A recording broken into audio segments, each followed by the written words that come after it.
Good evening ng attorney, and ito po ulit ako at i-share ko sa iyo yung aking bagong tahong business. So, sinimulan ko siya ng February 2 at yung pinsan ko sa Fishport na Botas, yung aking supplier nito na meron siya sariling baklad sa laot ay already saw it. Punta rin ako doon at yan, sa pictures, as sa video, pinuntahan ko siya. Ito yung pwesto nila sa Fishport na Botas. Before this happened, nagkaroon na kami ng mga initial na usapan. And to make this happen, kailangan ko ng sasakyan at ang aking sasakyan sa ngayon ay itong e-trike na meron lamang capacity na 160 at yung kanyang travel is limited. Ngayon, ginawa namin siya ng ng charging schedule kung kailan dapat umalis, kung kailan dapat bumalik after delivery galing Fishport, pabalik para only to find out hindi sapat yung aming e-trike. So now we're planning to get this one, N-Warrior. Mas magiging possible ang lahat ng aming gagawin na lakad gamit nitong N-Warrior sa e-trike ko. Ang setup kasi na nangyayari is pag kukuha ako ng tahong sa Fishport na Botas, ito ang gagamitin ko.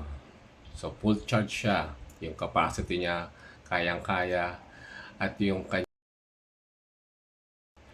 features bagay na bagay siya doon kasi cargo type siya, unlike yung una kong e-trike is passenger type siya. Ngayon, ito ang gagamitin ko para kumuha ng e-trike, kumuha ng tahong, tapos pag deliver ko ng tahong kinabukasan ng umaga naman, is yung passenger naman na e-trike. Kaya kailangan ko dalawa. Kasi nung sinubukan ko na ito, hindi ako nakabalik kinabukasan gawa nung yung e-trike ko kailangan mag-charge at nung matapos siya mag-charge, ilang oras na lang pauwi na yung pinsan ko. So, hindi siya kinakaya kasi ang maximum charging nito is 10 hours, 10 hours. Ito yung naging small challenge namin sa ngayon para mapagtuloy-tuloy namin yung aming tahong business, which is napakaganda. Later on, i-share ko sa'yo gaano kaganda yung tahong business namin. So, namuhunan po ako ng 800 pesos para sa 25 kilos na nakuha ko. At yung 800 pesos na yun, kapag dinivide natin sa 25 kilos, pumapapak lang yung puhunan ko kada isang kilo is 32 pesos. Tapos, naibenta ko siya ng 120 per kilo. So, probably attorney, meron tayong pang question, paano natin maibibenta ang mga tahong? So, ang una po natin ginawa, nung kumuha tayo ng tahong, Friday morning or Thursday pa lang, nagpa-pre-order na po ako sa mga common friends ko sa Shalito kung saan ako nanggaling. 4 years, nagkaroon ako ng community ron. And then, 20s na kakilala ko doon sa area na yon ay nag-order po sa akin ng tahong. Hindi naman lahat, no? Pero meron din mga taga rito malapit sa akin. So, lahat sila 20. Yun yung pre-order natin. Kaya lumakas yung loob natin na magbenta ng tahong. Kumuha ng tahong, kumag-angkat ng tahong. Ngayon, syempre, hindi naman araw-araw nag-pre-order sila. So, ano pa yung isang paraan para makabenta tayo ng tahong? After ng pre-order natin, so susunod, ang gagawin naman natin is mag-display naman sa harapan ng corn dog store from 4 a.m. as early as 4 a.m. kasi may mga nagja-jogging dumadaan na sa lugar na yan. That is Saranay Road, main road dyan. From 4 a.m. up to 11 a.m. hanggang sa maubos natin yung tahong. So, ayan naman yung isa sa mga diskarte natin gagawin para makaubos tayo ng tahong. Hindi natin bibiglain yung pagkuha o pag-angkat ng tahong. We always start small. doon muna sa 25 kilos hanggang sa maubos natin yung 25 kilos.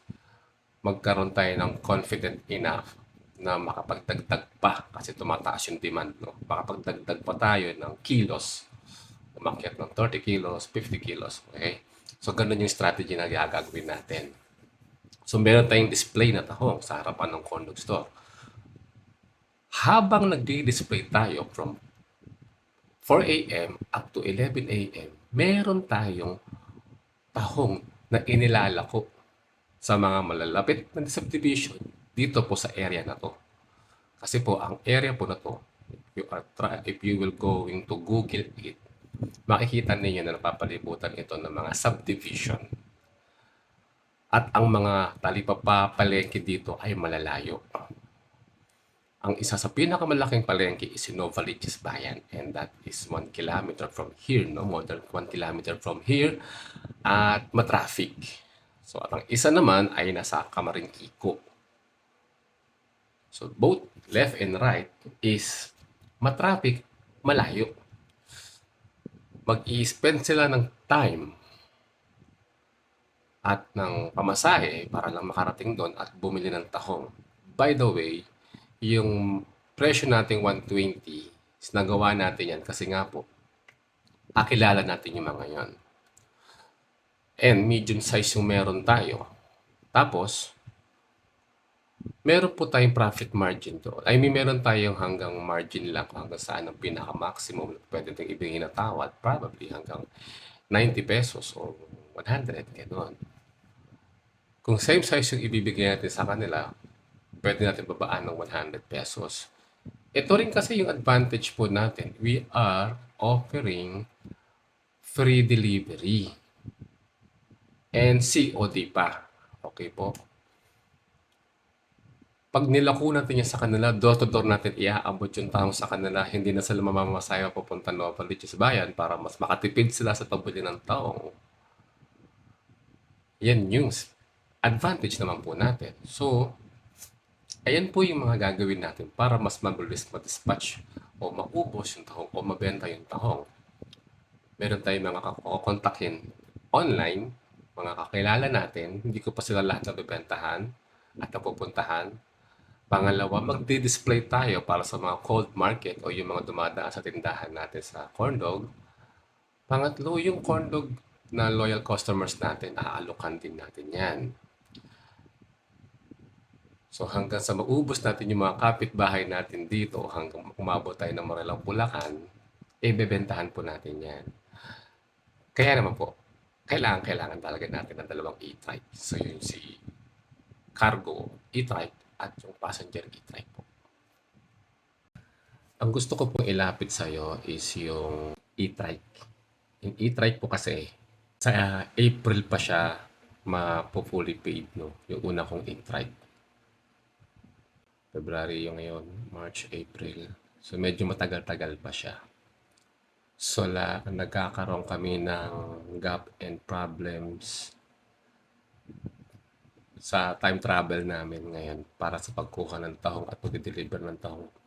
Hindi namin siya magawang everyday kasi kung gagawin natin siyang everyday, meaning pwede kang kumita everyday ng 1,000 pesos in just 6 hours na pagtitinda, paglalako. Tapos, depende pa yun kung gaano karaming kilo yung makukuha natin at mauubos natin. So, yun yung potential ng tahong. At the same time, yung tahong, fresh tahong, is isa lang yun sa magiging ways na ibibenta natin.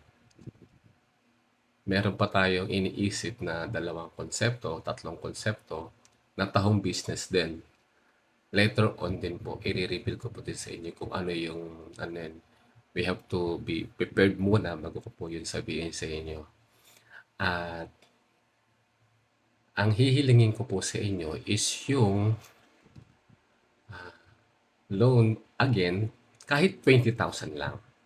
Pero, same pa din yung pinag-usapan natin sa interest at kung gaano siya katagal. Pero by this time, 20,000 lang. Kasi kailangan namin ng 20,000 for the down payment ng e-trike na yon para makapag-continuous yung tinda namin ng tahong. Paano ko siya babayaran? What if hindi ako makapagtinda ng tahong? So yung corn dog hindi kinaasahan. I'd like you to know din po na this February magkakaroon din po ako ng fix na trabaho o regular na trabaho sa aming ninong sa kasal na accounting firm. So this second week of February, magiging regular workers na po ako. Ngayon, papasok yung tanong, sino magbebenta ng tahong? Ako po, nagbebenta ng tahong Sabado-Linggo. Once, nakapag-start na ako sa trabaho. Si Mrs. magtitinda ng corn dog from 2 p.m. to 12 midnight. Sino na magbenta ng tahong sa umaga? That is my nephew or yung father ni Jonah. Kapag kaya ni Jonah, kaya ng wife ko, siya din po, magbebenta siya sa tahong sa umaga. Same pwesto ng Conde Corn Dog, sa harapan lang po namin ibibenta yan. So, I hope na pag-aralan nyo muna and take time para pag-isipan yung aking offer. And if you are willing to help me again, maraming salamat po. Again, may babalik po natin yung hihiramin namin sa inyo. Gawa na meron tayong tahong business, meron tayong regular job, meron tayong mga side hustle pa po na tinagdag. Hindi lang po to. Maraming salamat po kay God bless po.